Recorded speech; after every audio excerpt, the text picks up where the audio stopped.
Amen. Donc, frères et sœurs, que le Seigneur soit avec vous, que sa grâce, sa puissance puisse continuer à luire dans votre vie, dans notre vie. Le thème de ce matin s'intitule Les trois péchés qui gouvernent le monde. Les trois péchés qui gouvernent le monde, ça, c'est ce qui m'est venu à cœur.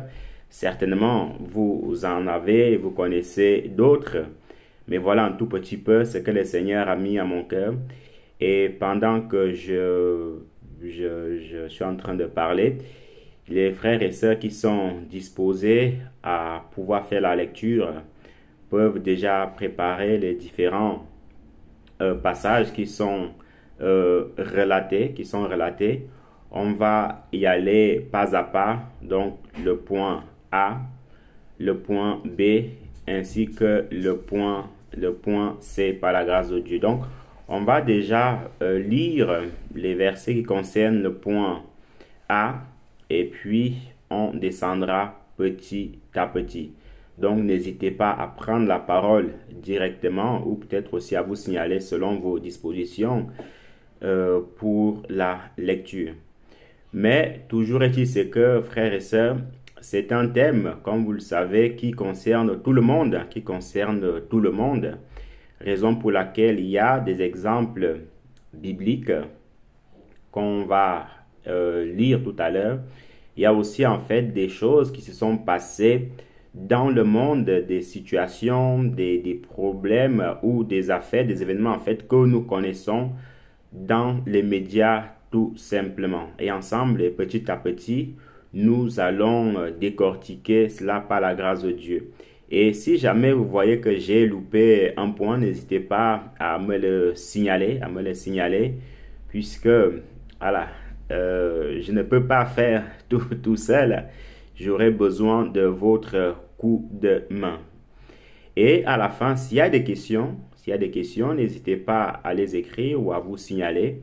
Et à la fin de tout cela, nous allons les prendre et puis pouvoir y répondre. Donc voilà un tout petit peu, par la grâce de Dieu, le petit déroulement de ce matin. Nous prions. Dieu de gloire, Seigneur Dieu Tout-Puissant, sois béni, Papa, pour ton Saint-Nom. Sois élevé, Seigneur, sois magnifié. Merci encore, Seigneur, toi, pour l'opportunité que tu me donnes, que tu nous donnes, Père de gloire, d'être présent en cette matinée, Seigneur. Nous te prions, Seigneur, afin de purifier, sanctifier, Seigneur, tous les moyens de communication, Seigneur, mon Dieu, Papa. Rends-nous, Père de gloire, Seigneur, rends ces moyens invisibles aux yeux de l'ennemi, Seigneur, Papa, afin que, Seigneur, mon Dieu, Papa, aucun bug de connexion, Papa, mon Dieu, puisse surgir, Papa. Nous sanctifions, purifions tout cela, Seigneur. Nous sanctifions, purifions, Seigneur, par tous les endroits où nous trouvons. Nous sanctifions, purifions, Seigneur, mon Dieu, Papa, ce partage. Et que, Seigneur, toute forme de distraction, Seigneur, puisse s'éloigner de nous, Seigneur. Et que toute forme de bavardage, Père de gloire, Seigneur, qui ne t'honore pas, puisse s'éloigner au milieu de nous. Merci, Père de gloire, de prendre le contrôle, Seigneur. Au nom de Jésus-Christ de Nazareth, nous avons prié. Amen. Amen, frères et sœurs, donc l'heure est, ou le moment est aux différentes lectures. On peut commencer par Juges chapitre 16, le verset 1 au verset 4, et puis en descendant en Samuel chapitre 11, le verset 1 au verset 13, Genèse chapitre 39, le verset 13 au verset 11, pardon, au verset 13. Donc, tout assemblée, en fait, qui a trouvé peut lire. Et je signale que n'ayez pas peur de l'enregistrement. Hein. C'est juste, en fait, les voix. Aucun nom ne sortira, aucune image ne sortira de vous. C'est juste des simples voix.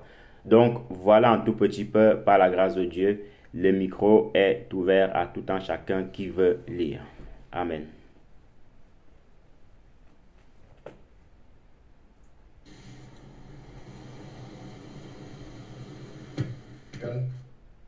Un juge autant pour moi, Juge 16, verset 1 à 4. Samson partit au Gaza. Il y vit une femme prostituée et il entra chez elle. On dit aux gens de Gaza, Samson est arrivé ici. Il environnait et se tint en embuscade toute la nuit à la porte de la ville. Il restait tranquille toute la nuit, disant, au point du jour, nous le tuerons. Samson demeura couché jusqu'à minuit. Vers minuit, il se leva et il saisit les battants de la porte de la ville et les deux poteaux, les arracha avec la barre, les mit sur les épaules et les porta sur le sommet de la montagne qui est en face d'Hébron. Verset 4. Après cela, il aima une femme dans la vallée de Sorek. Elle se nommait Délila. Amen.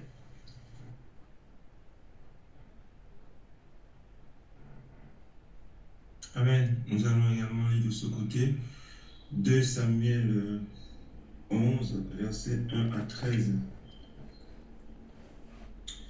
L'année suivante, au temps où les rois se mettaient en campagne, David envoya Joab avec ses serviteurs et tout Israël pour détruire les fils d'Ammon et pour assiéger Rabat.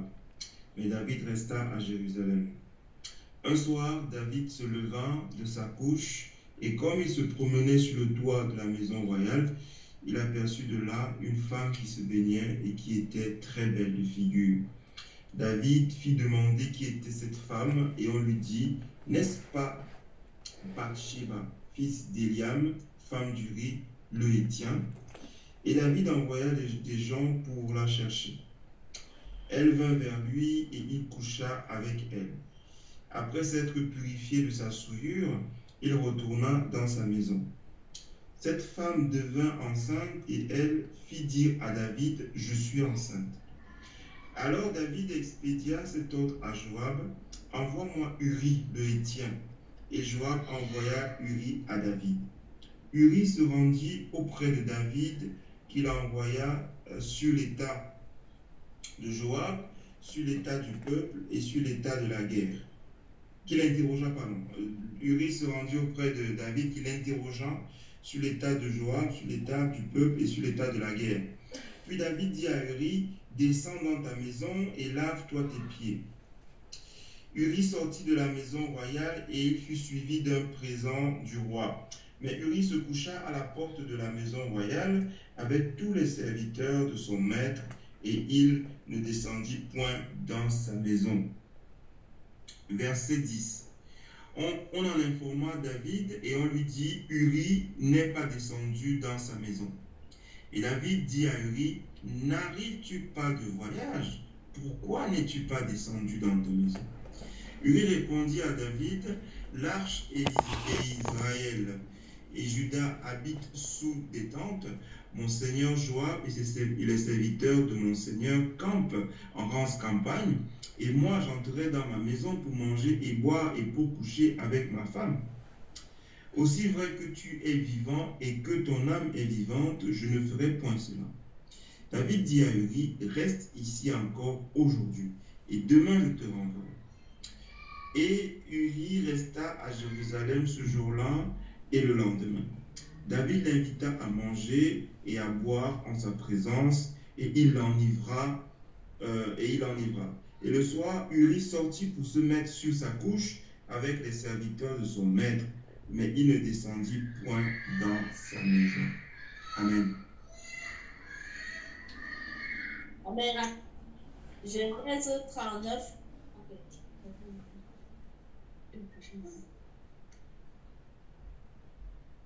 Joseph en Égypte le vendit à un Égyptien nommé Potiphar.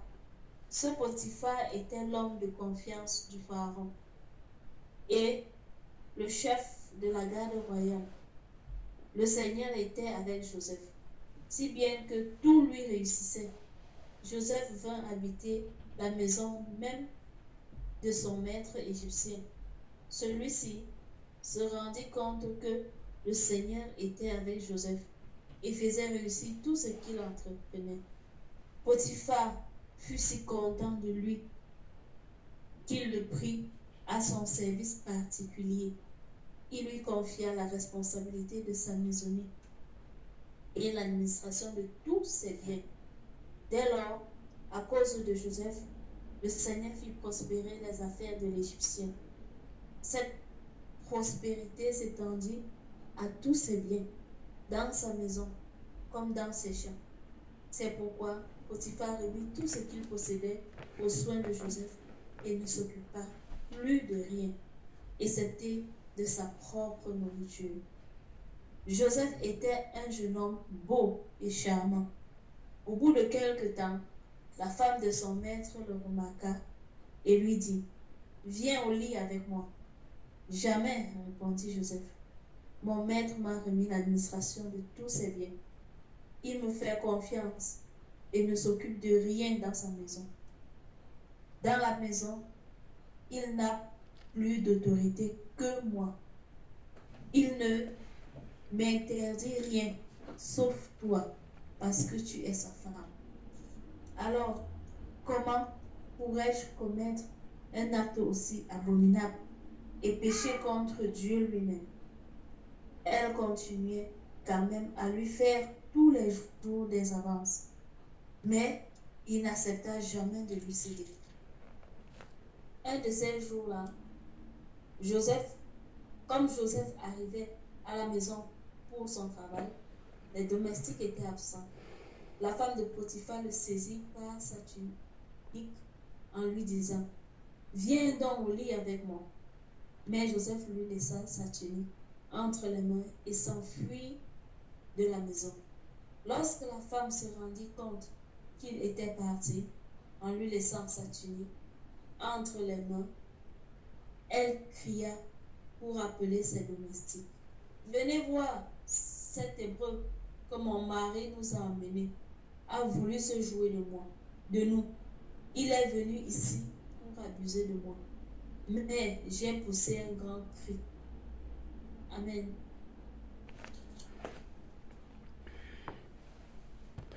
Amen, amen, amen. Merci beaucoup pour votre disposition. Merci beaucoup pour vos lectures. Que le Seigneur vous bénisse abondamment. Donc, frères et sœurs, voilà le premier point, si on peut dire ainsi, la première station sur notre thème de ce matin. Et comme vous l'avez vu un tout petit peu en haut, il y a marqué problème. Vous voyez, il y a marqué problème. Ce qui est bien avec le Seigneur, c'est que à chaque problème a toujours une solution.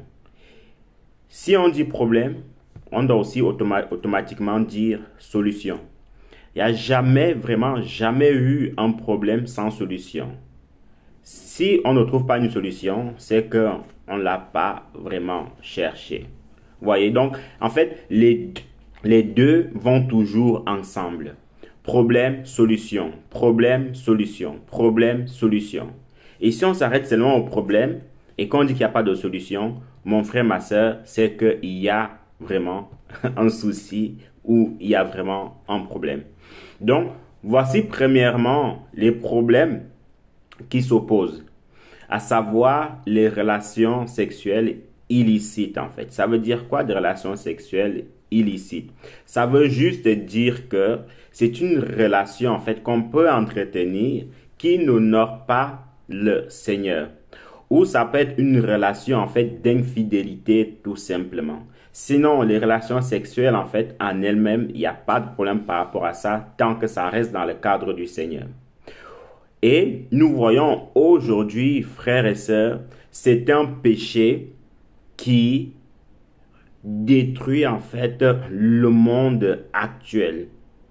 Ce sont des actes en fait de nos jours qui gâtent le monde, qui cassent les couples ou parfois même en fait qui n'ont pas lieu d'être. Les quelques versets qu'on a lus, on voit le roi David. Et ce qui est assez intéressant avec ça, c'est que durant toute la vie du roi David, quasi toute sa vie, la plupart du temps, on ne retient que ce qu'il a fait avec Bathsheba. On ne se soucie même pas par rapport au fait qu'il a épargné la vie à Saül plusieurs fois, à comment en fait il a aussi marché droitement avec le Seigneur, mais la première pensée qui nous vient souvent, c'est il a pris la femme de quelqu'un et il l'a envoyé en guerre. Vous voyez? Et cet acte que le roi David en fait avait posé avait déplu au Seigneur. Pourquoi? Parce que, frères et sœurs, dans tout Israël, c'est la femme de quelqu'un d'autre qu'il est parti prendre. Et dans cette histoire-là, le Seigneur avait demandé au roi que, écoute, je t'ai donné toute la royauté d'Israël. Écoute, tu avais tout en Israël. Qu'est-ce qui t'a pris pour aller prendre la femme de quelqu'un d'autre? Et si même tu voulais une femme, est-ce que c'était cela qui te manquait? Tu es roi, tu as tout. Les femmes n'attendaient que ça, être la femme du roi d'Israël. Mais pourquoi es-tu parti prendre la femme d'un autre et pire encore, tu l'envoies se faire tuer? Vous voyez un peu. Et tout ceci était sur quelque chose, un point bien précis, à savoir les relations sexuelles en fait illicites. Et ça, ce n'était pas bien vu au vu du peuple d'Israël et au niveau du Seigneur aussi tout simplement. Nous voyons un autre exemple de Samson. Samson était un homme béni de l'Éternel, était ce qu'on appelle en fait, il y a quelques mois de cela, le pasteur Franck devait apporter un message concernant en fait le Nazaréat. Nazaréat qui voulait dire être consacré au Seigneur. Samson était consacré au Seigneur. Et quand on lit vraiment la Bible, on verra qu'il y a des personnes, des enfants qui sont nés un peu d'une manière spéciale, puisque les anges étaient venus, ils ont donné des ordres, des ordonnances à leur mère, que l'enfant, quand il va naître, premièrement, il ne faudra pas que leur mère, premièrement, boive du vin, ou même l'enfant lui-même, qu'il ne fallait pas que le rasoir passe sur sa tête, ainsi de suite, ainsi de suite. Et Samson faisait partie de ces enfants-là. À côté de cela, si on peut même aussi le dire ainsi, Samson était l'homme le plus fort de la Bible. Samson était l'homme le plus fort de la Bible. Une petite parenthèse, on n'est pas en train de parler par rapport à David qui a tué Goliath. Non, ça c'est d'une manière exceptionnelle. Mais quand on voit vraiment Samson, toute la force qu'il dégageait, toute la force qu'il reflétait, Samson était l'homme le plus fort de la Bible. Vous voyez un peu. Mais il avait un penchant. Mais il avait, comme on dit, un point faible. C'était les femmes. À cause de cela, Samson en fait a vendu son secret où se tenait, où résidait en fait sa force. Vous voyez un peu où résidait sa force. Et à cause de cela en fait, les Philistins ont fini avec lui. Quelquefois, il a résisté en disant à Dalila que non, je ne dirai pas, non, je ne dirai pas, non, je ne dirai pas. Mais à la fin, il a dit son secret et il est mort. À cause d'une femme. Attention, mes sœurs, on n'est pas en train de dire que les femmes soient mauvaises ou quoi que ce soit, non. On est en train de prêcher la parole du Seigneur. Si c'était à cause d'un homme que Samson avait vendu le secret, on aurait dit que c'était à cause d'un homme. Vous voyez un peu. Donc, mes sœurs, soyez en paix. Ne vous sentez pas touchés, non. C'est un enseignement. Et d'ailleurs, c'était toujours les hommes qui faisaient le pas. Exemple, Bathsheba, elle prenait sa douche tranquillement. Elle prenait sa douche comme d'habitude. Et c'est David qui a fait le pas. Et c'est David qui se promenait. Qui a laissé son regard se promener dans le balcon. Vous voyez? Et c'est encore lui qui a fait le pas pour se renseigner au niveau de Bathsheba. Donc le problème, si on peut vraiment pointer le doigt sur quelqu'un, c'était l'homme. Pareil pour Samson. C'est Samson qui est parti prendre Dalila. C'est Samson qui a dit à ses parents qu'écoutez, je veux cette femme-là. Et non Dalila qui est venue pour dire que Samson épouse-moi. Vous voyez? Mais à côté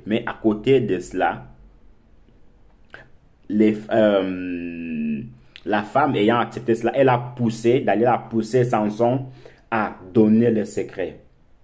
Voyez un peu. Donc, frères et sœurs, pour un peu, pour quasiment rien du tout, vous voyez, on peut perdre la grâce de Dieu dans notre vie. Pour un peu, à cause d'un homme, à cause d'une femme, voyez-vous frères et sœurs, on peut perdre gros devant le Seigneur. Et nous voyons le cas avec le roi David. À cause de ce qu'il a fait, le nouveau-né, donc le fils qu'il a eu avec cette femme-là, était mort. Malgré les instances de David, malgré ses prières, malgré même son temps de jeûne, l'enfant était mort. Comme on dit, dommage collatéral. Voyez un peu. Et, pire encore, jusqu'à aujourd'hui, on en parle de ce péché-là. Pareil pour Samson. À cause de ce péché-là, ou à cause de cette faiblesse-là envers les femmes, voyez-vous, Samson a perdu gros. Samson a perdu la grâce qu'il avait du Seigneur. Samson a perdu cette relation-là avec le Seigneur. Je ne sais pas si vous vous en rendez compte. Quand on dit de vous, vous êtes l'homme le plus fort du monde. C'est terrible. L'homme le plus fort du monde. Mais lui n'était pas non seulement l'homme le plus fort du monde, mais l'homme le plus fort de la Bible. Vous voyez? De manière humaine, hein? Pas de Jésus, non. Jésus, c'est une autre catégorie. Vous voyez un peu? Mais l'être humain lui-même. Mais il a perdu cela à cause d'une faiblesse sexuelle, à cause d'une femme. Vous voyez un peu? Mon frère, ma soeur, non seulement il y a ces choses-là qui sont passées de manière biblique, on voit aussi le cas du roi Salomon, qu'on n'a pas cité ici, mais enfin qu'on n'a pas lu, mais on connaît tous l'histoire là. Le Seigneur avait donné une recommandation aux enfants d'Israël. Vous n'irez point vers les femmes étrangères parce qu'elles vont détourner votre relation envers le Seigneur. Vous n'irez point. Non seulement il est parti vers ces femmes-là, et ces femmes-là, en fait, ont conquis son cœur, et pire encore, il a construit, la Bible dit qu'il a construit un temple pour chaque femme. Je ne sais pas si vous en rendez compte. Un temple pour chaque femme. Donc, s'il y en avait 1000, il y avait 1000 temples pour chaque femme. S'il y en avait 300 temples pour chaque femme. 700 temples pour chaque femme. Le problème ici, c'est pas que Salomon n'avait pas les moyens. Il avait les moyens. Quand on parle de lui, c'est jusqu'à présent, même si d'après quelques reportages, on dit qu'il y avait un homme, c'était un monsieur, un Malien, qui était l'homme le plus riche du monde. Jusqu'à présent, on parlait de lui. Mais bibliquement, c'était Salomon qui était l'homme et qui est jusqu'à présent l'homme le plus riche au monde. Quand on dit que quelqu'un, son argent était comme les feuilles de l'arbre, je ne sais pas, quand on sort au dehors, on voit un arbre, on peut voir des centaines, des dizaines, des milliers de feuilles. Mais Salomon pour lui, c'était ça son argent. Ou on dit que quelqu'un dans sa maison, les cuillères, vous voyez les cuillères avec lesquelles on mange, les couteaux, les fourchettes, pour lui, au lieu que ça soit en mode banal, on achète ça à 1 euro, à 50 centimes, lui tout là-bas c'était en or. On peut s'imaginer la richesse que ce frère, ce patriarche-là en fait avait. Mais il avait un penchant, si on peut le dire ainsi. Mais il avait une faiblesse, c'était les femmes. Et la Bible dit que ce sont ces femmes-là qui ont perverti, qui l'ont égaré de la voie du Seigneur. Vous voyez un peu. Dans le monde, on dit souvent que la faiblesse de l'homme, c'est la femme. Et la faiblesse de la femme, c'est l'argent.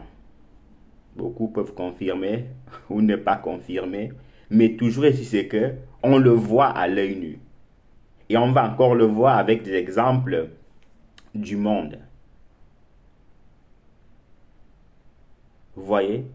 Donc, il est important pour un enfant de Dieu de faire attention à toutes ces choses-là, à tous ces penchants-là. Parce que le problème qui est là, c'est quoi? C'est que, vous savez, l'être humain, vous pouvez lui faire tout le bien au monde. Mais dès que vous commettez un péché ou quelque chose qu'il n'aime pas, voilà la seule chose en fait dont il va retenir. C'est que il m'a fait du mal. Il m'a fait du mal. Il m'a fait du mal. Mais on ne compte pas le bien qu'il nous a fait. Un homme ou un chrétien qui est infidèle à sa femme, peu importe les cadeaux que l'homme là lui fera, peu importe l'amour qu'il va apporter à sa femme ou qu'il apportera après l'infidélité ou avant, ce que la femme va retenir, c'est qu'il m'a été infidèle. Pareil pour la femme aussi.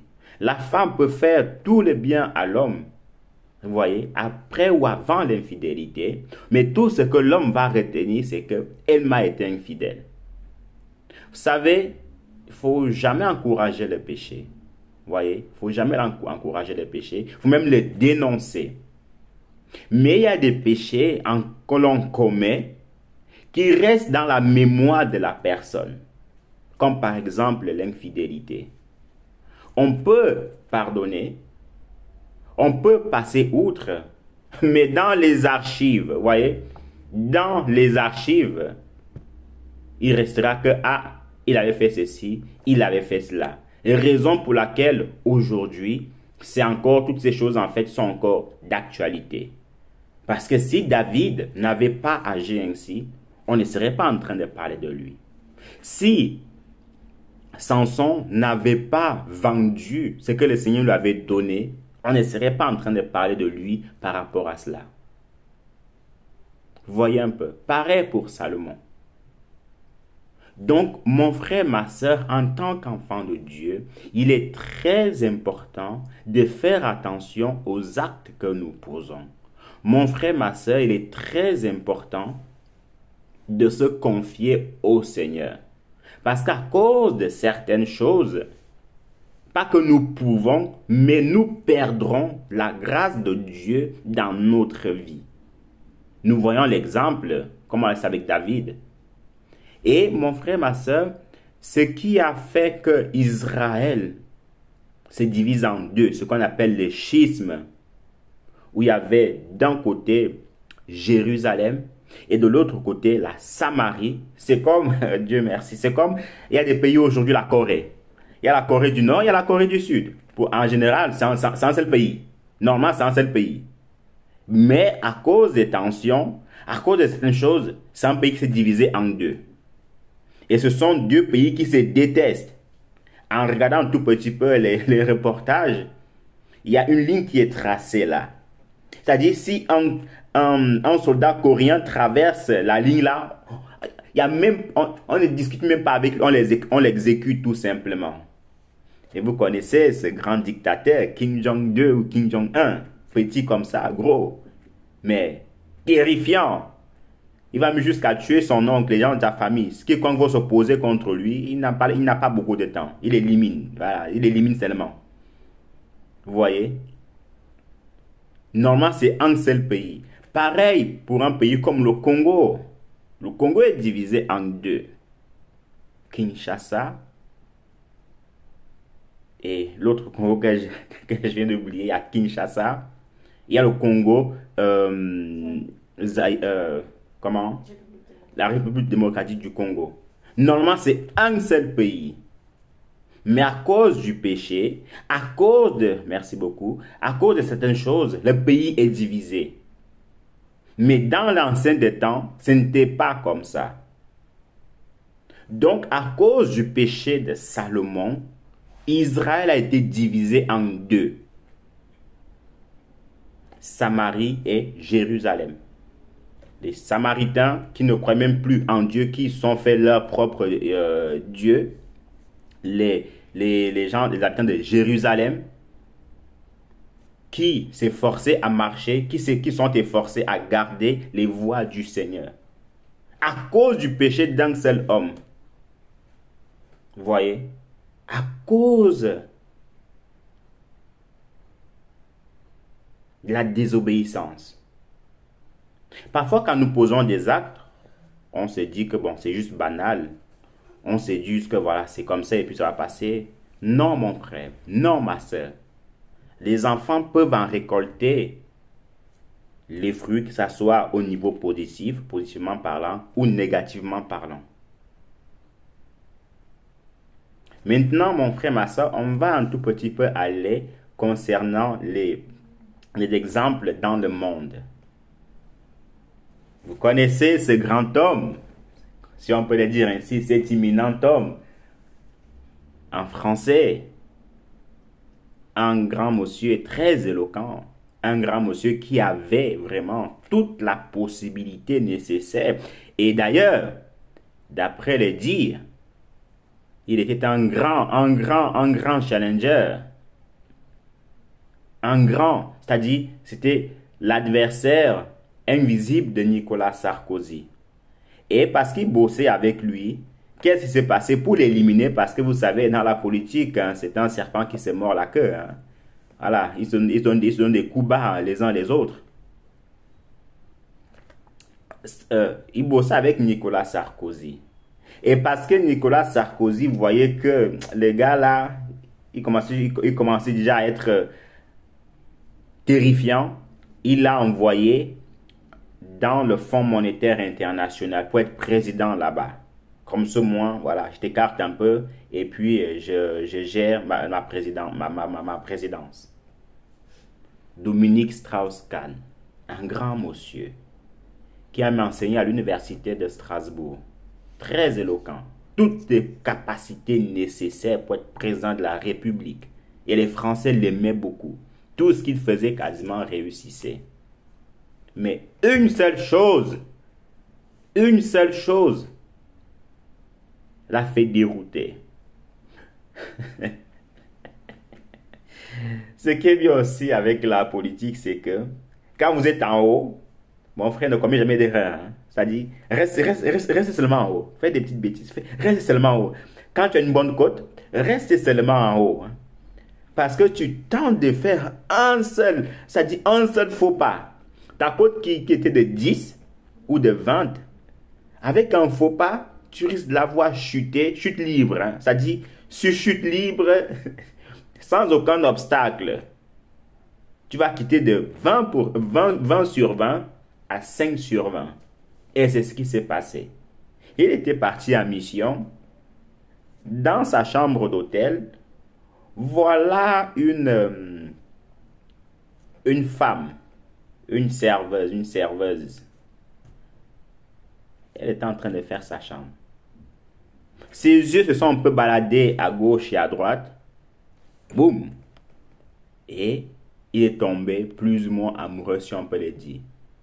Ou il voulait juste, si on peut le dire aussi, se satisfaire.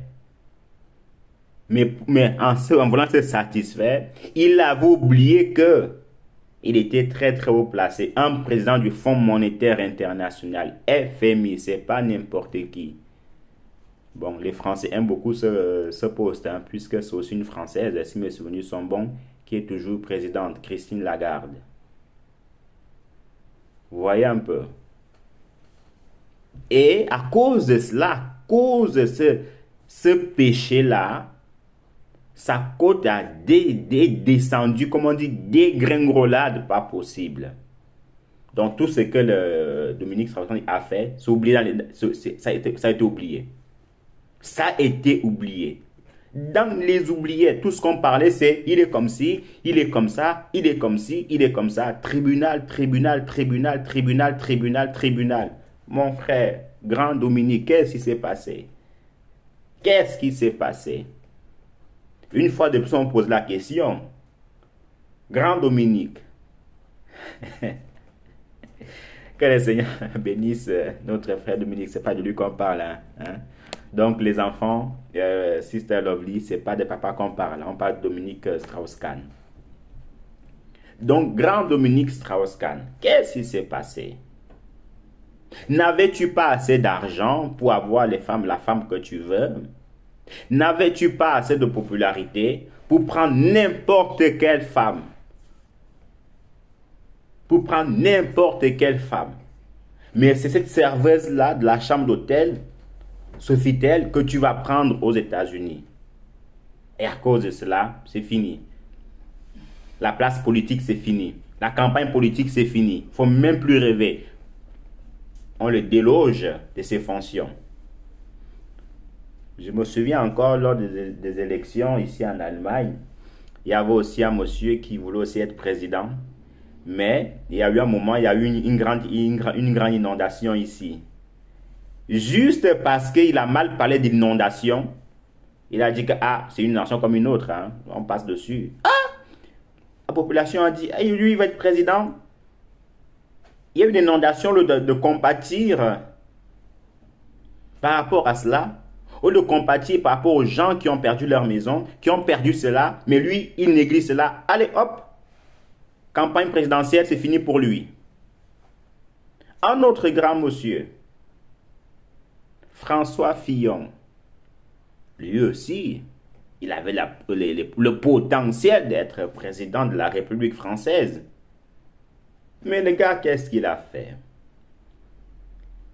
Il a commencé à s'acheter des vestes, il a commencé à placer ses petites filles, ses cousines, ses cousins, ses petits-enfants dans des postes qui n'étaient pas déclarés.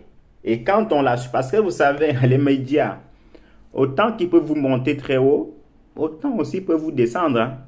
Mais quand ils vous montent très haut, ça prend du temps. Mais pour vous descendre, ça prend une seule seconde, un seul article. Ce qui est encore pire de nos jours, frères et sœurs, c'est que les médias, les réseaux sociaux, ça va vite, hein? Quelque chose qui s'est passé en Afrique, pour la voir en Europe, ça prend une seconde. Une seconde. Tac, tac, Internet, tac, tac, c'est bon, c'est fini. Et je me souviens encore de ce jeune footballeur qu'on appelle Kylian Mbappé. En 2018, il fait une performance énorme.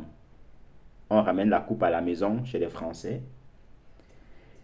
Et lors d'une autre compétition, donc il était vraiment adulé. Oh, il a 20 ans, il a 18 ans, il est champion du monde. Oh, c'est en France. Oh, ceci, il est très fort, c'est vraiment l'enfant prodige et tout ça. Tous les Français l'aimaient.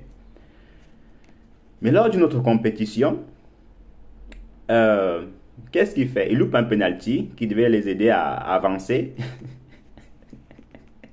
Les Français sont énervés contre lui. Retourne chez toi, va jouer dans ton pays, va manger des bananes. Tu es qui même? Pourquoi tu as me tiré les penalty? Ah bon, le pauvre.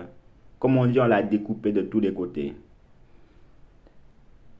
On l'a décortiqué de tous les côtés. Heureusement qu'il y avait des bons conseillers. Parce qu'à l'allure là, il arrête même le foot, il allait jouer dans un autre pays. Mais revenons sur notre sujet. Pour dire quoi? Pour dire que il y a des choses, des actes que nous posons, ça peut avoir des répercussions dans notre vie entière. Un autre cas encore, notre ancien président François Hollande, président de la République, mon frère, ma soeur, président de la République.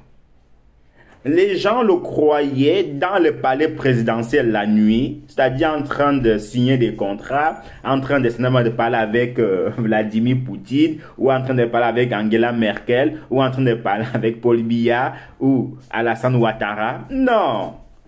Notre président est où? On voit le président, il avait son casque dans le scooter, sur le scooter. En train de rouler en plein Paris sur le scooter. Donc les voitures présidentielles, c'est fini. Donc même une voiture normale, c'est fini. C'est en scooter que lui, il est parti. C'est en scooter. Président, où vas-tu? Où? Président, tu vas où comme ça? Il allait retrouver sa copine. Il est sa propre femme qui est au palais présidentiel. Il va retrouver sa copine. Un président de la République. Imaginez-vous alors la pensée que les gens auront du peuple français. C'est-à-dire, tu peux même pas parler fort à une autre personne. On va te dire, mais ton président là, c'est quoi ce genre de président? Qu'on voit sur le scooter en train de courir derrière une femme. En scooter. Vous savez, parfois, c'est ça qui est souvent, entre guillemets, en fait, c'est la puissance de Dieu. C'est-à-dire quoi? C'est-à-dire, il y a des choses, on pense faire en cachette, mais tôt ou tard, ça se voit. En fait, ça vient à la surface. Ça prend en fait la chanson qu'on chante souvent, que tu peux couvrir tes péchés devant les hommes, mais tu ne peux pas les couvrir devant le Seigneur. Parce qu'en pleine nuit, comment est-ce qu'on peut remarquer un président? Parce qu'à Paris, il y a des scooters, des centaines, des dizaines, des milliers de scooters. Mais on a remarqué le scooter présidentiel, ou le scooter où le président était. C'est difficile, hein? C'est un exercice très, très compliqué. Très, très compliqué. Mais vous savez quoi? On peut toujours compter sur les médias par rapport à cela. Parce qu'ils sont aux affûts, aux aguets de ce genre d'informations. Et ils savent que s'ils ont ce genre d'informations, celui qui a trouvé ça en premier, il va récolter des millions. Il va récolter des millions. Président de la République, sur un scooter, en train de courir derrière une femme. Qu'est-ce qu'on fait? Pour le peuple français, c'est une honte, hein, il faut le dire ainsi, c'est une honte. Mais ainsi va la vie. Heureusement, lui-même, il a compris que non, à l'heure-ci là, si je me représente, c'est pas bon pour moi. Ce que j'ai fait là, c'est même plus la peine. Parce que d'autres se représentent comme Emmanuel Macron s'il s'est représenté. Mais lui a compris que non, là, pour mon bien, il faut que je me fasse petit. Une autre affaire encore. Un grand chanteur du rap ou du R&B, si on peut le dire ainsi, américain. Il avait tout. Il a gagné des millions, des millions, des millions de dollars. Un père de famille. Un grand monsieur. Tout devant lui. Mais, vous savez, lui, sa faiblesse, c'était quoi? Il avait un abonnement chez des filles de 16 ans. Alors que lui en avait quasiment 40 ans. Donc lui, c'était comme ça. Et les médias ne l'ont pas raté. C'est-à-dire, tu as tout. C'est même pas que tu es peut-être pauvre, que tu ne peux pas avoir les femmes que tu veux, ou tu es pauvre et que voilà, c'est difficile. Non, ils avaient tout. Et d'ailleurs, on va aussi le voir, le pouvoir. Le pouvoir, quand on a le pouvoir, il avait tout. Mais, qu'est-ce qui a cloché? Qu'est-ce qui n'a pas marché sur lui? C'était cette faiblesse-là sexuelle. Voyez un peu. Et c'est ça qui l'a coûté cher. Et dernièrement, la justice américaine l'a condamné à 30 ans de prison, frère. 30 ans de prison. Vous en rendez compte? Donc, ça veut dire que s'il est parti en prison à 50 ans, ce n'est qu'à 80 ans qu'il va sortir. Donc, quasiment toute une vie, quasiment la moitié d'une vie en prison. À cause de ce genre de choses. À cause de ce genre de choses. C'est triste. Hein? Très triste. Et même son argent n'a pas pu le sauver. Avec son argent, il n'a pas pu acheter la justice américaine. Voyez-vous? Donc, c'est terrible. C'est vraiment terrible, ce genre de situation. Il y a même encore d'autres cas qu'on ne connaît pas, qu'on n'a pas cités ici. Et pour passer à l'autre thème, un autre exemple, en Afrique, c'est monnaie courante, où on te dit, le patron étant un homme, il te dit, écoute, si tu veux bosser ici, tu sais ce qu'il y a lieu de faire. Deviens ma deuxième femme.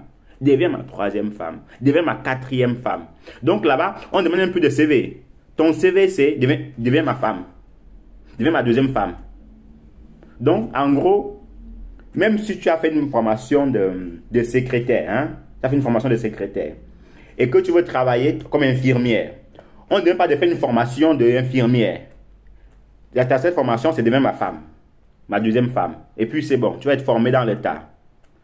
Voilà pourquoi on voit ce genre de choses. Et je me souviens encore de cette situation-là où un enfant était mort à l'hôpital, où une soi-disant médecin ou infirmière a injecté des doses terribles à un nouveau-né et ne connaissait pas son métier. Certainement, avant de l'embaucher, on lui a demandé, si tu veux bosser ici, sois ma femme, ma deuxième femme, et puis c'est bon. Et puis les gens meurent comme ça. Comme on dit, où va le monde? Où va le monde?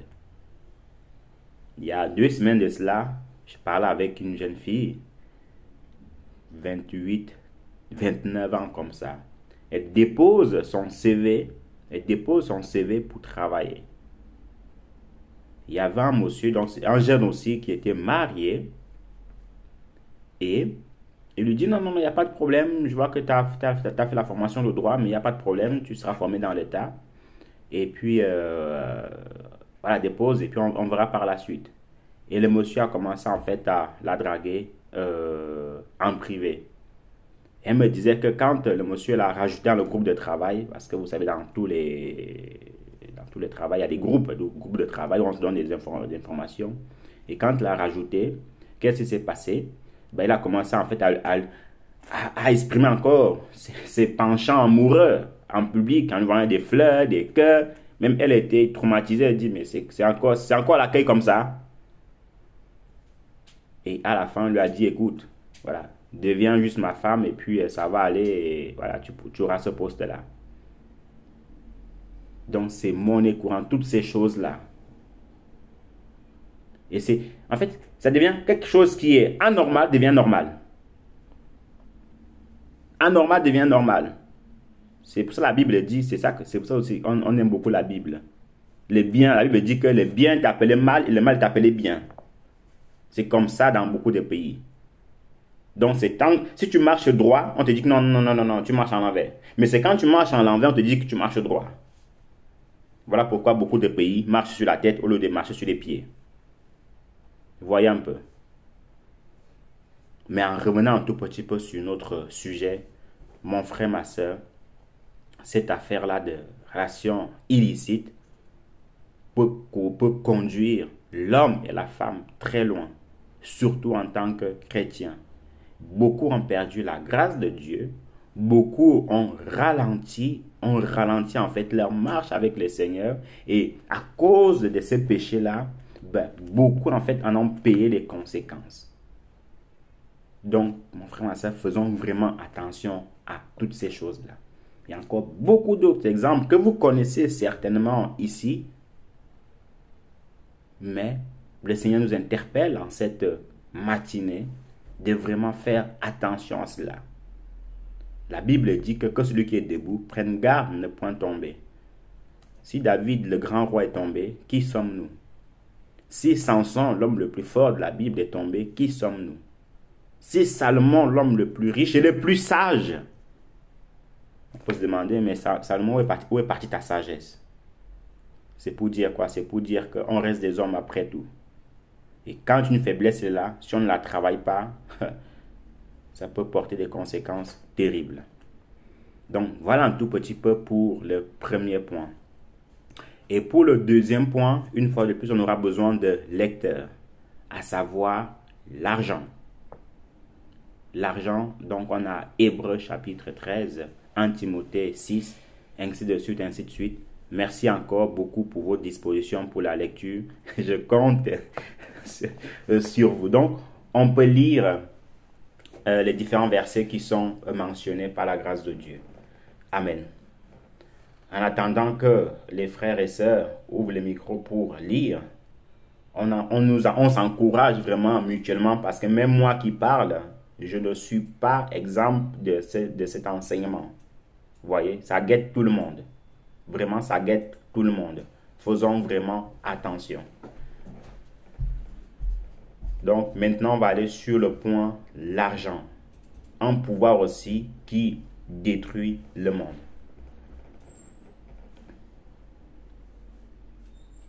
Je veux faire la lecture de ce côté en commençant par 1 Timothée 6, verset 9 au verset 17.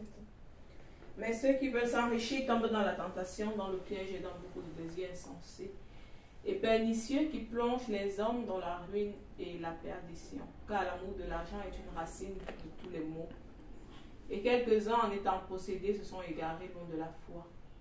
Se sont jetés eux-mêmes dans bien des tourments.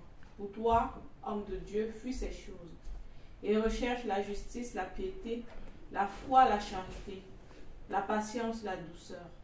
Combat le bon combat de la foi, saisis la vie éternelle, à laquelle tu as été appelé et pour laquelle tu as fait une belle confession en présence d'un grand nombre de témoins.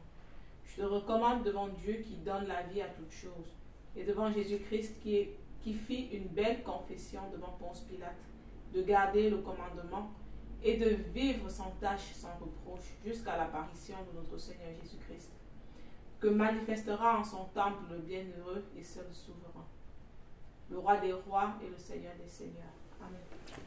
Amen.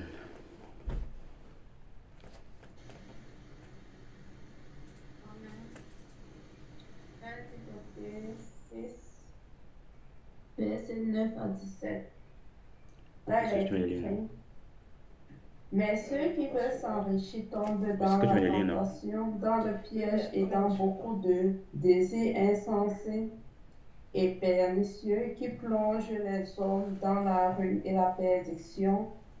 Car l'amour de l'argent est une racine de tous les maux, et quelques-uns ont été possédés, se sont égarés loin de la foi, et se sont jetés eux-mêmes dans bien des tourments. Verset 11. Pour toi, homme de Dieu, fuis ces choses et recherche la justice, la piété, la foi, la charité, la patience, la douceur. Combat le bon combat de la foi. Saisis la vie éternelle à laquelle tu as été appelé et pour laquelle tu as fait une belle confession en présence d'un grand nombre de témoins.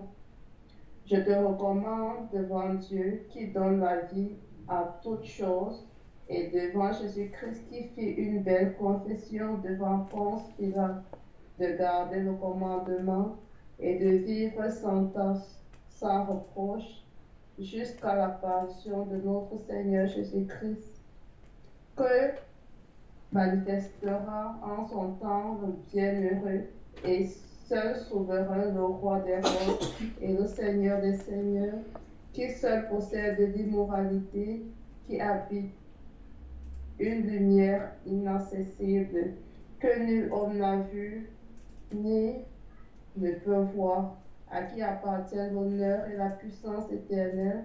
Amen. Recommande aux riches du présent siècle de ne pas être orgueilleux et de ne pas mettre leur espérance dans des richesses incertaines, mais de la mettre en Dieu, qui nous donne avec abondance toutes choses que nous en jouissions. Amen.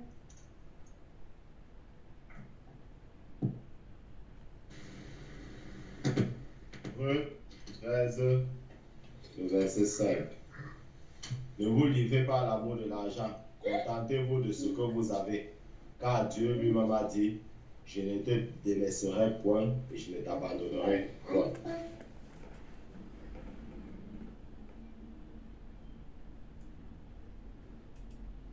Proverbe 10, le verset 22. C'est la bénédiction de l'Éternel qui enrichit et il ne la fait suivre d'aucun chagrin. Amen.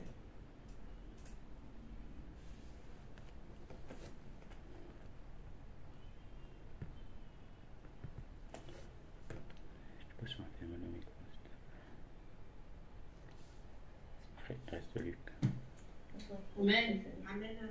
Luc 10, verset 15. Et toi, Capernaum, qui a été élevé jusqu'au ciel, tu seras abaissé jusqu'au séjour des morts. C'est lui qui vous écoute, et c'est lui qui vous rejette. Comment? Et c'est lui qui me rejette. Pour ouvrir.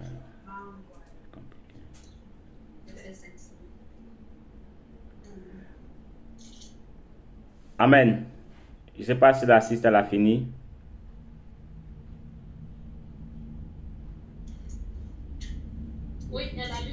C'est le verset 15. Oh. Le verset 15, c'est 11. Amen. Luc 12, 15. C'est ça que tu as lu ou bien? Luc 12, 15, Sista. Luc 12, verset 15. Puis il leur dit, gardez-vous avec soin de toute avarice, car la vie d'un homme ne dépend pas de ses biens. Serait-il dans l'abondance? Amen.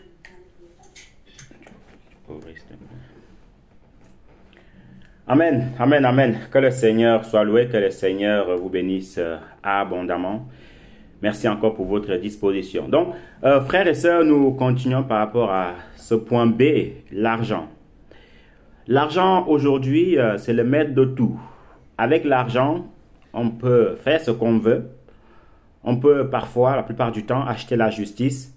On peut s'acheter toutes les voitures qu'on veut. On peut faire, en gros, faire ce qu'on veut. On est le maître du monde, si on peut le dire ainsi.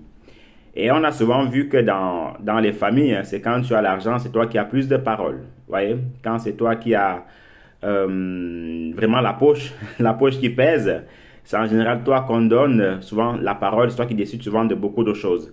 Quelque chose qui est à la fois malheureux et triste. Mais c'est ainsi malheureusement.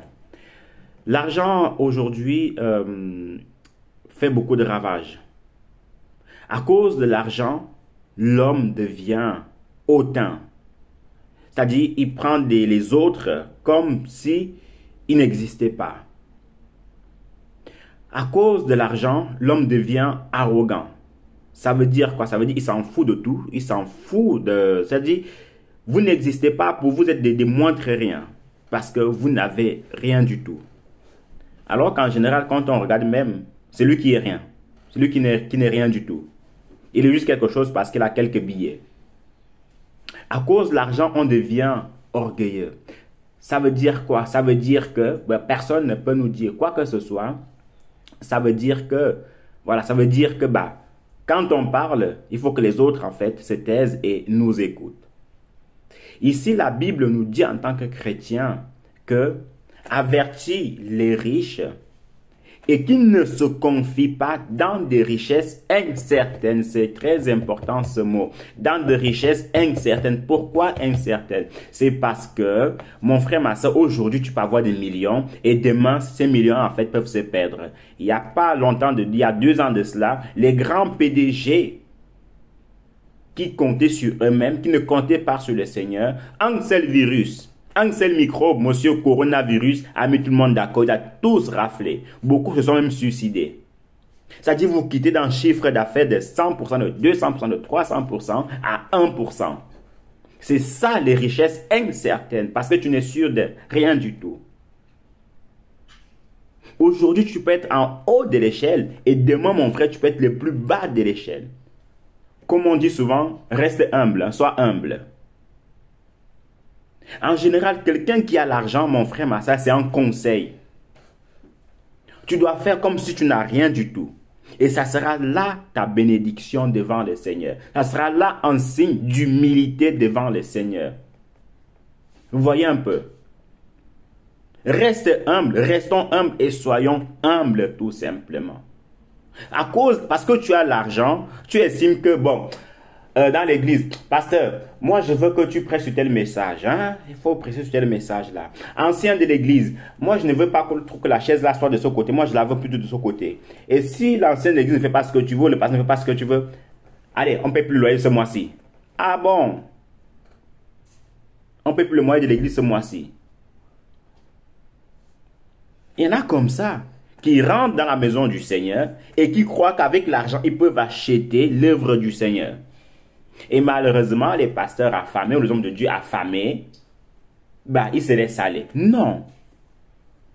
Même Jacques va dire, les mauvais riches, que votre argent périsse avec vous. Qui est-ce qu'aujourd'hui peut encore, quel prédicateur peut encore dire à un riche que ton argent périsse avec toi? Que Jeff Bezos, son argent périsse avec toi. Elon Musk, son argent périsse avec toi. Bill Gates, son argent périsse avec toi.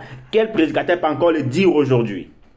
Ou plutôt on va dire, oh, Jeff Bezos vient comme ça, moi tu as payé le loyer de l'église. Oh, Non, mon frère. Non. Jacques était clair dessus en disant que votre argent périsse avec vous. Et même si tu es riche, mon frère, ma soeur, c'est très important ce conseil. Ça fait partie des conseils de l'humilité, c'est ça. Si tu as l'argent, honnêtement, fais comme si tu n'avais rien. Et ça sera ça, ta part d'humilité. Il y a aussi un autre, il y a dans un pays une catégorie de personnes. C'est-à-dire, quand ils sont bien habillés, vous voyez, quand ils ont une montre Louis Vuitton, et quand ils veulent voir qu'ils sont là, ils secouent un tout petit peu sa montre comme ça, pour que tout le monde voit qu'il a une grosse montre. Ou quand il s'habille, il faut vraiment qu'il marche bizarrement pour qu'on sente qu'il est là. Non, mon frère, ma soeur. Dans l'église du Seigneur, chez les enfants de Dieu, on ne doit pas voir ce genre de comportement. On ne doit pas voir ce genre de comportement. L'humilité est la clé de la richesse. L'humilité, la simplicité est la clé de toute chose. Et ce que le Seigneur attend de nous. L'arrogance, les yeux hautains, l'orgueil, tout ce qui va avec ne doit pas être le partage d'un enfant de Dieu. S'il vous plaît, la Bible dit qu'on ne se confie pas dans des richesses incertaines parce que tu ne sais pas. Et souvenez-vous, pour passer ce point, il y avait dans la Bible, je crois, dans l'histoire dans le livre de Luc aussi, où un monsieur avait tout. Il avait un grenier, une cave, il a fait de bonnes récoltes. Il a dit, aujourd'hui là, j'ai fait de bonnes richesses, une bonne récolte, tranquillement, il n'y a pas de problème, je peux dormir en paix. Le Seigneur lui a dit, pauvre homme que tu sois, ne sais-tu pas que cette richesse peut être enlevée aujourd'hui? Ne sais-tu pas que tu peux mourir aujourd'hui? Beaucoup d'enfants de Dieu ne disent pas ces messages-là. Que tu as peut-être gagné, je ne sais pas, 500 000 euros dans un marché, ou dans ton entreprise fleurie aujourd'hui, mais tu ne sais pas que du jour au lendemain, ça peut partir. Donc, mon frère, ma soeur, s'il vous plaît, soyons humbles quand nous avons l'argent. Soyons humbles quand nous avons l'argent. Il n'y a rien de mieux que l'humilité, hein, honnêtement. C'est-à-dire, être petit parmi les grands. Être petit parmi les petits. Et c'est ça que le Seigneur attend de nous. Amen. Donc, l'histoire de ce monsieur se trouve dans Luc chapitre 12. Notre sœur qui a lu Luc 12, 15 n'était pas loin. Non, on n'était pas loin de toucher ce point-là. Que le Seigneur te bénisse encore, sister. Donc, c'est Luc chapitre 12, le verset 20. Mais Dieu lui dit insensé. Voyez, insensé, stupide si vous voulez. Cette nuit même, ton âme te sera redemandée. Comme Salomon avait dit, qu'à quoi servirait-il un homme d'avoir travaillé en vain et qu'un autre en profite? Vous voyez un peu? Et c'est ça aujourd'hui. L'argent peut acheter beaucoup de choses, mais il y a une seule chose que l'argent ne peut pas acheter, c'est la santé. La santé complète. Si tu peux acheter des soins médicaux, tout, il n'y a pas de problème. Mais l'argent n'achètera pas la santé. Sinon, le créateur de l'iPhone, il est mort du cancer. Steve Jobs. Ce n'est pas l'argent qui lui manquait, mais le cancer a eu raison de lui. Donc, faisons vraiment attention quand nous avons l'argent. Regardons les autres comme nous étions plus petits que eux. Quand nous n'avons pas l'argent, regardons aussi les autres comme étant plus petits que eux. Jésus-Christ était l'homme le plus riche au monde. Mais la Bible dit qu'il n'avait rien pour attirer nos regards. Il ne s'achetait pas tous ces habits-là. Ce n'est pas son souci. Et c'est comme ça qu'il veut qu'on soit. Donc, voilà pour l'avant-dernier point. On va attaquer le dernier point et puis on va prendre les solutions. Amen. Donc, nous poursuivons pour la dernière lecture. Le pouvoir. Il y a 2 versets dessus. Donc, merci encore pour votre disposition, frères et sœurs, pour la lecture.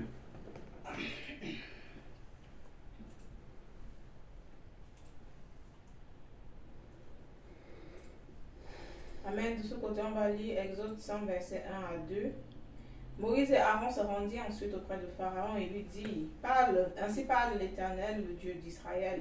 laisse aller mon peuple pour qu'il célèbre au désert une fête en mon honneur.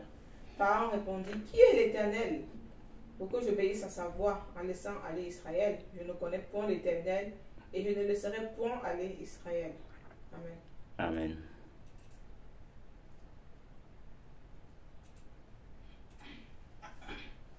Amen. Amen. Revenez dans les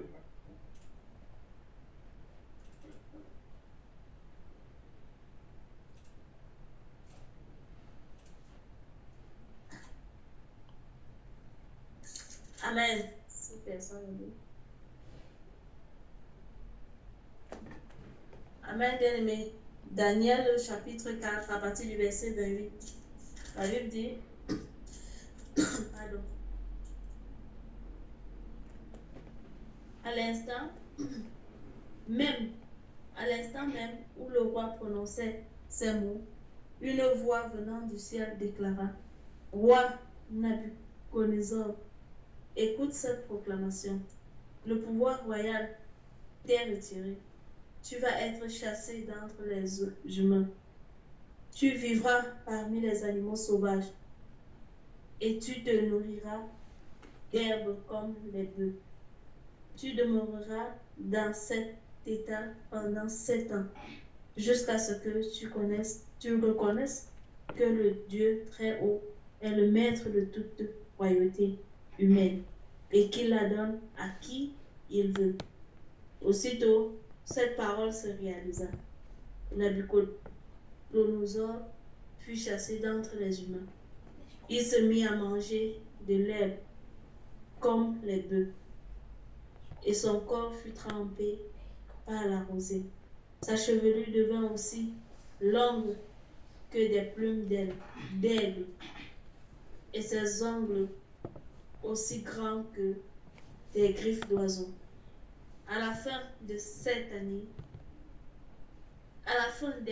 années, déclara Nabuchodonosor, je levai les yeux vers le ciel, et ma raison humaine me fut rendue. Je remerciai le Dieu très haut, qui vit éternellement. Je me mis à le louer et à proclamer sa gloire. Sa souveraineté n'a pas de fin. Sa royauté dure à jamais. Les habitants de la terre, aussi nombreux soient-ils, ne comptent pour rien devant lui. Il traite comme il lui plaît, tant les êtres célestes que les humains. Personne ne peut s'opposer à son pouvoir ou lui reprocher ce qu'il fait. La raison humaine me fut donc rendue à ce moment-là. Pour la gloire de mon règne, la dignité et la splendeur royale me furent rendues également. Mes ministres et mes hauts fonctionnaires s'empressèrent de venir me chercher. Je fus rétabli dans ma royauté et je reçus plus d'honneur encore qu'auparavant. Amen.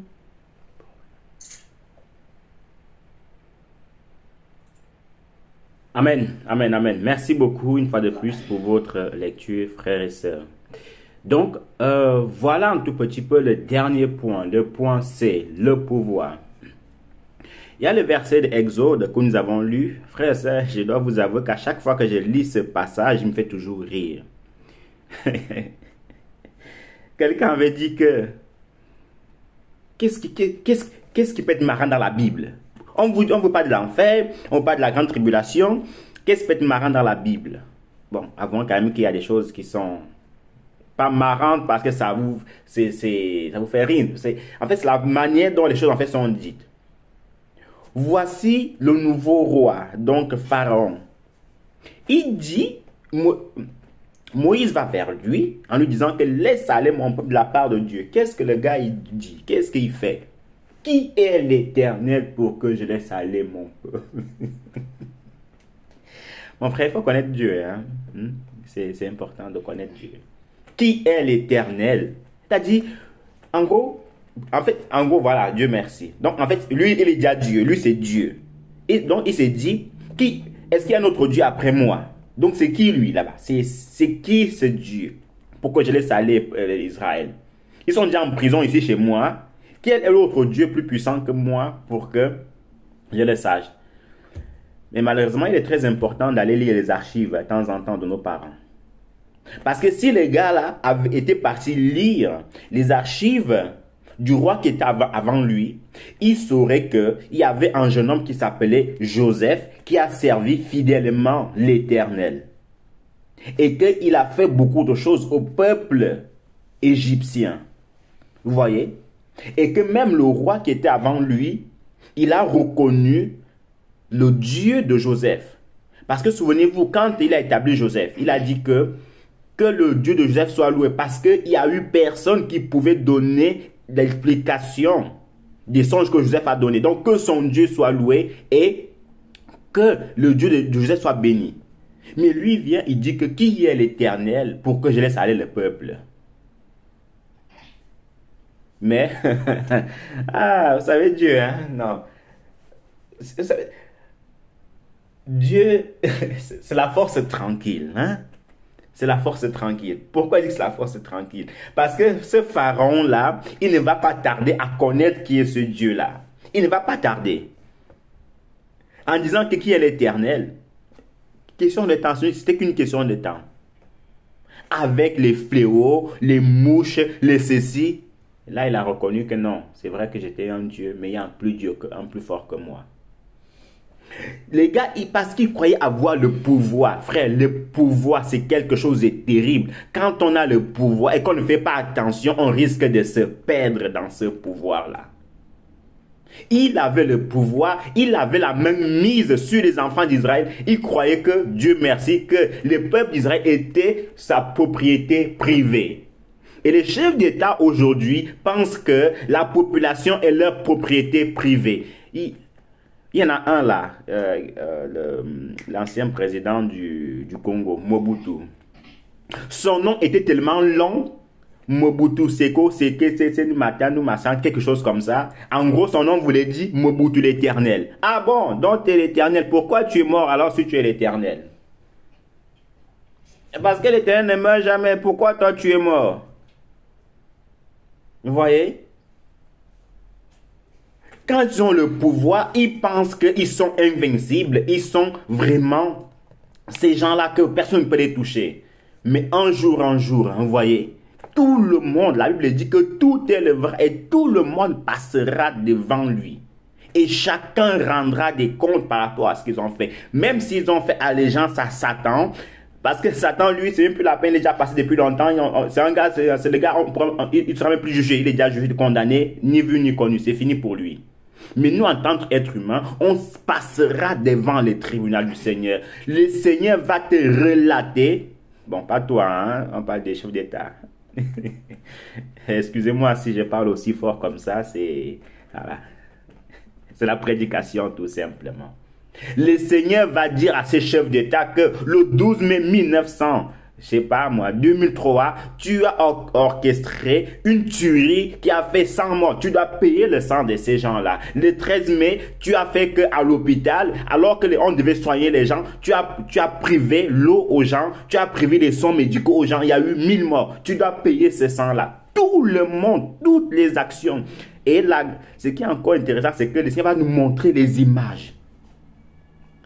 La Bible dit que tous les actes que nous posons, il y a un ange. Il y a des anges qui sont spécialistes pour ça. Ils notent nos bonnes actions et nos mauvaises actions.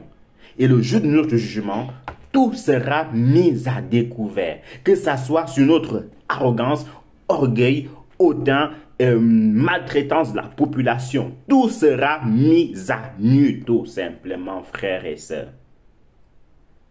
Donc, Pharaon va dire qui est l'Éternel. Une fois de plus, Nebuchadnezzar, ce roi-là qui se croyait puissant, est très important aussi.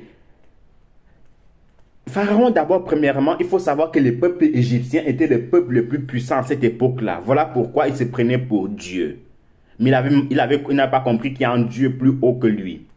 Deuxièmement, Nebuchadnezzar, Babylone, frères et sœurs, c'est comme les Américains de nos jours. Mais plus que les Américains, parce qu'aucun pays, aucun peuple n'arrivait à leur cheville. Souvenez-vous, même le roi d'Égypte, l'Égypte avait descendu en puissance, ils ont envahi l'Égypte, ils ont capturé le roi de l'Égypte. Donc Nebuchadnezzar, dans son orgueil, son arrogance, il va dire quoi? Il va dire que, n'est-ce pas moi, le grand Nebuchadnezzar, qui ai fait tout ceci? Le Seigneur lui a dit, ah bon, donc c'est toi, il n'y a pas de problème, je vais t'apprendre les choses autrement. Le Seigneur l'a envoyé dans un jeûne de 40, bon c'est une façon de parler, de 40 jours, tout c'est dans la solitude. Vous savez ce qui s'est passé là-bas, dans son jeûne de 40 jours, de 50 jours, de quelques jours? Ses ongles sont devenus plus longs que les femmes sorcières qui mettent des ongles qui font 1 mètre. Ses cheveux sont devenus longs, comme je ne sais pas comment, comme un hibou. Vous voyez que ça dit, on dirait que c'est une personne qui avait fait, n'en parlons même pas de sa peau, parce qu'il ne s'est même pas lavé. Les longs ongles comme ça, les cheveux longs comme ça. Président, qu'est-ce qui s'est passé? Tu as rencontré un autre Dieu ou bien? Voilà comment le Seigneur traite ces gens-là. Bon, Dieu merci quand même pour lui parce que il est revenu en lui-même. Comme on l'a lu tout à l'heure, la sœur Joël l'a lu tout à l'heure. Il s'est repenti, il a demandé pardon, il a reconnu la puissance et la grâce de Dieu. Et les choses sont revenues dans l'ordre. Et il dit que le Seigneur l'a rétabli. Donc mon frère, ma sœur, si tous les présents du monde entier pouvaient reconnaître leur erreur et revenir au Seigneur, alors le Seigneur les rétablirait. Et la Bible dit que heureuse la nation dont l'Éternel est le Dieu, heureux le peuple qu'il a choisi pour être son héritage. Psaume 33, verset 12. Vous voyez un peu. Donc un pays qui reconnaît le Seigneur, qui est béni du Seigneur, l'ennemi ne peut rien faire contre lui. Mais malheureusement, c'est le contraire qui se passe de nos jours.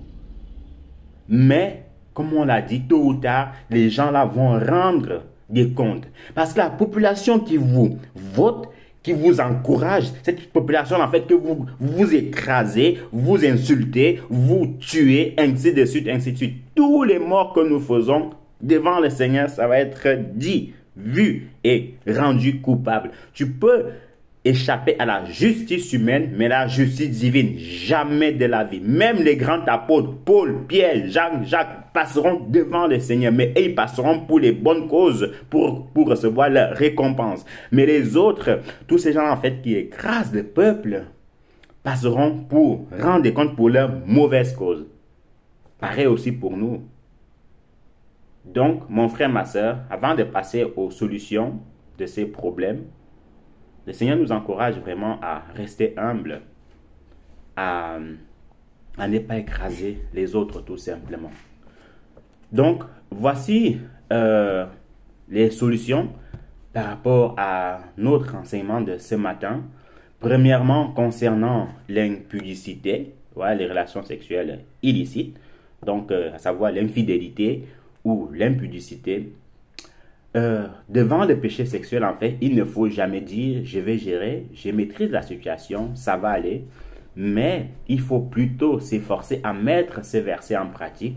En Corinthiens chapitre 6, le verset 18, qui dit tout simplement « fuyez l'impudicité ». Mon frère, ma sœur, il faut savoir une chose très importante. C'est que on peut résister à beaucoup de péchés. La Bible dit que résister au diable, il fuira loin de vous. Voyez? Mais il y a un seul, si on lit bien, la Bible, on fait attention, il y a un seul péché où la Bible dit que fuyez. C'est l'impudicité. Donc, à savoir, là, au niveau des relations sexuelles illicites ou immorales. La Bible dit de fuir. C'est que Joseph, il a fait. Il n'a pas dit, je vais maîtriser, je me connais, ça va aller, ou je vais gérer. Non, il a pris ses jambes à ses coups, il a fait en 100 mètres et il est parti de là. C'est comme ça qu'on fait. Mais si tu veux gérer, c'est plutôt lui qui va te gérer tout simplement. Si tu veux maîtriser, c'est lui qui va te maîtriser. Et il sera trop tard. Et on va perdre la grâce de Dieu. Et en continuant, que l'homme donne à sa femme et que le mari donne à sa femme ce qui lui est dû conformément à la parole de Dieu.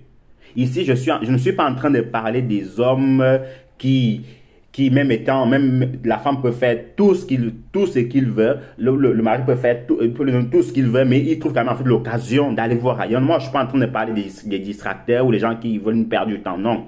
Moi, je parle juste des gens honnêtes, des femmes honnêtes qui doivent juste donner à leur femme, à leur mari, pardon, ce qui leur est dû. Aux maris doivent donner en fait à leur femme ce qui leur est dû, tout simplement. Et nous éviterons beaucoup de ce genre de problèmes dans les couples, surtout dans le monde chrétien. Solution sur le point B. L'argent est bien nécessaire, car il répond à beaucoup de nos besoins. Par exemple, ça nous aide à payer les factures, le loyer, les besoins quotidiens, ainsi de suite, ainsi de suite. Mais il peut très vite nous égarer si on ne fait pas attention. J'ai oublié le mot attention. Si on ne fait pas attention. L'enfant de Dieu ne doit jamais, frères et sœurs, vraiment jamais aimer l'argent. Parce que la Bible dit que l'argent est une racine de tous les maux. Ou dit en fait que l'argent, c'est mammon tout simplement. Quand on commence à aimer l'argent, en fait on commence à adorer mammon. Et mammon c'est qui? C'est le Dieu qui est opposé au Seigneur, c'est le Dieu de la richesse dans le monde. Vous voyez? L'enfant ne doit jamais aimer l'argent. Il doit juste se dire que si j'ai, ça m'aide à faire beaucoup de choses et à accomplir beaucoup de mes besoins. Aussi simple que ça. Et comme on l'a lu dans 1 Timothée chapitre 6, le verset 10, ainsi de suite, où la Bible dit que l'argent est une racine de tous les maux. Plusieurs en ayant possédé se sont égarés dans plusieurs choses. Et c'est ça quand on commence à aimer l'argent. On s'égare dans beaucoup de choses qui n'honorent pas le Seigneur.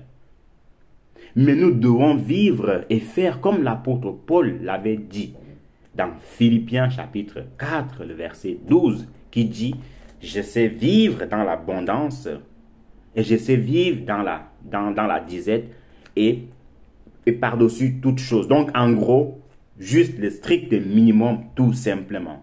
Si on est béni, gloire à Dieu. Il n'y a pas de problème à être béni, il n'y a pas de souci par rapport à cela. Mais les soucis commencent à être quand on recherche toutes ces choses-là comme si c'était notre priorité primordiale. Pour le point C, le pouvoir. Les dirigeants de ce monde doivent juste savoir que le pouvoir vient de l'Éternel. Parce qu'il est écrit dans Daniel chapitre 2, le verset 20 au verset 22 que c'est lui qui élève et c'est lui qui établit. Vous voyez?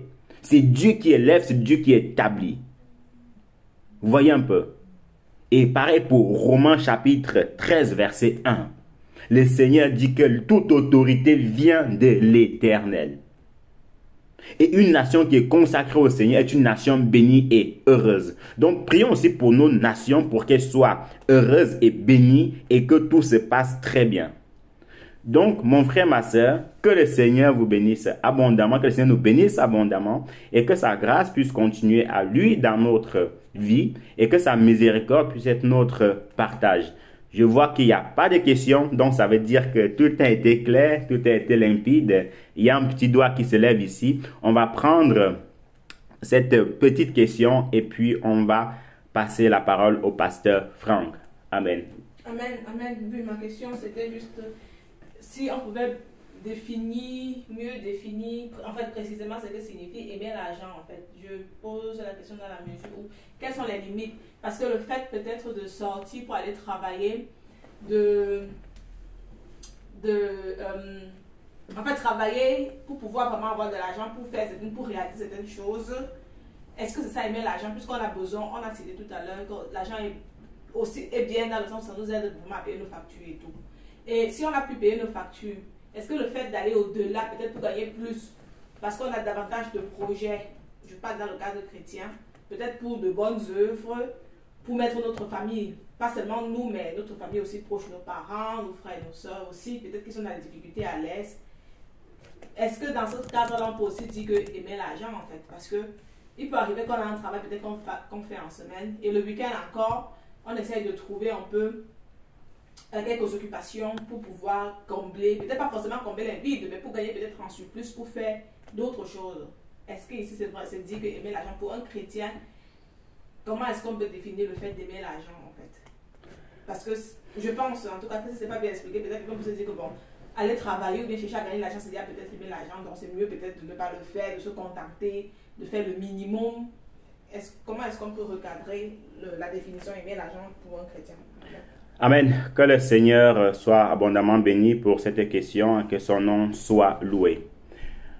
Amen.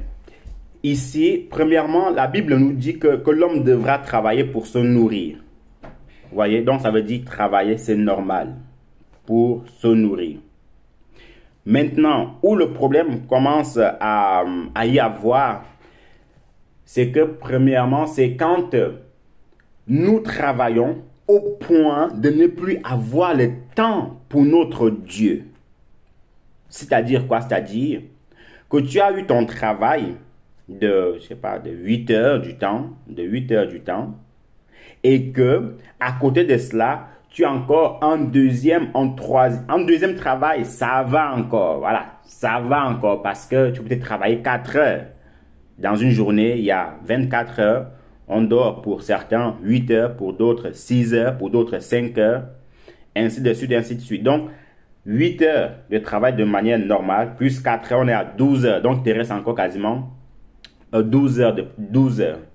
Et dans ces 12 heures, en fait, maintenant, c'est à la personne de vraiment manager son temps. Donc, ici, on ne va pas dire à un frère ou à une sœur qui a eu son premier travail de 8 heures et qu'il a un autre petit job à côté de 4 heures ou de 3 heures, que c'est mauvais en soi.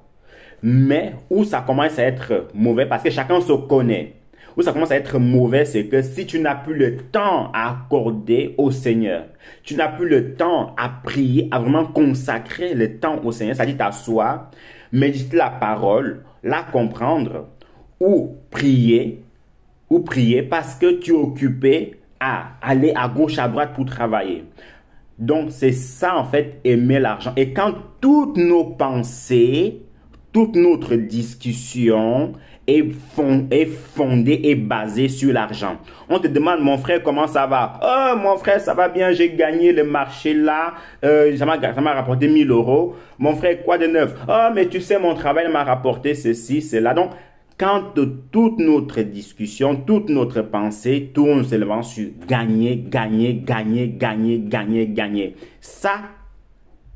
ça peut être un signe d'aimer l'argent. Maintenant, si comme j'ai dit avant, avec ces un travail entier et un petit travail, tu arrives à accorder du temps au Seigneur, tu arrives à faire l'œuvre de Dieu, c'est bon. Parce qu'il y a une chose qu'il ne faut pas oublier. C'est que si on néglige en fait notre vie spirituelle et qu'on met l'argent devant, si le Seigneur vient venir là, mon frère, ma soeur, il faut faire attention à notre salut. Que pendant que la Bible dit que Josué 1, verset 8, que ce livre de la loi ne soit un point de ta bouche, médite-le jour et nuit. Et toi, tu ne le médites qu'une fois par mois. Comment sauras-tu les préceptes du Seigneur? Telle est la question. Vous voyez un peu. Donc, pour être plus explicite, pour la question de la sœur, chacun se connaît soi-même. Vous voyez, chacun se connaît soi-même. Si tu as un travail normal et que tu veux, comme on dit, arrondir les fins de mois avec un petit travail de 4 heures, on ne va pas condamner le frère ni la sœur. Mais si maintenant tu vois que ces deux choses sont difficiles pour toi, que tu n'as même plus le temps de méditer la parole du Seigneur, parfois tu n'as même plus le temps de rester avec ta famille, avec les enfants, frère, je pense qu'il y a des questions à se poser. Et je terminerai en disant aussi surtout, si toutes nos pensées, parce qu'en fait aimer quelque chose c'est quoi? C'est quand ta pensée est tout le temps sur la chose. Et c'est pour ça qu'il est écrit dans le livre de Matthieu là-bas que là où est ton cœur, là aussi sera ton trésor. Donc, si ton trésor, enfin, si ton cœur est dans l'argent, ça veut dire que l'argent, en fait, devient ton trésor, en fait. Et c'est ça la grande difficulté. Donc, chacun se connaît. Faut pas blâmer un frère qui travaille, qui a un travail normal et qui veut aussi arrondir les fins de mois. Mais il ne faut pas non plus se séduire soi-même en disant que ça va aller, alors que tu sais très bien que ta vie spirituelle, elle est en train de prendre un coup. Tu ne pries plus, tu ne fais plus les choses, tu fais juste, en fait, le chrétien passif. Donc, ça ne va pas aider. Et je terminerai par ce verset qui dit, Psaume 127, le verset 2, qui dit, en vain, vous vous levez matin, vous vous couchez tard et mangez-vous le pain de douleur. Il en donne autant à ses bien-aimés pendant leur sommeil. Ça veut dire quoi? Ça veut dire que le Seigneur, c'est le Seigneur qui bénit, il faut le savoir ainsi. C'est le Seigneur qui bénit. Le Seigneur nous bénit si on fournit plus d'efforts, comme quelqu'un aussi de manière sage et intelligente peut fournir moins d'efforts et être béni aussi. Vous voyez un peu, donc les deux vont ensemble. Quelqu'un peut fournir plus d'efforts et il est béni. Quelqu'un aussi peut fournir moins d'efforts, mais de manière intelligente et sage, il peut aussi être béni. Mais par-dessus toute chose, c'est rester consacré, concentré sur sa relation avec le Seigneur. Donc, voilà un tout petit peu. On va juste se rassurer au niveau de la sœur si c'est bon. Amen. Ancien Varis, pour ta question.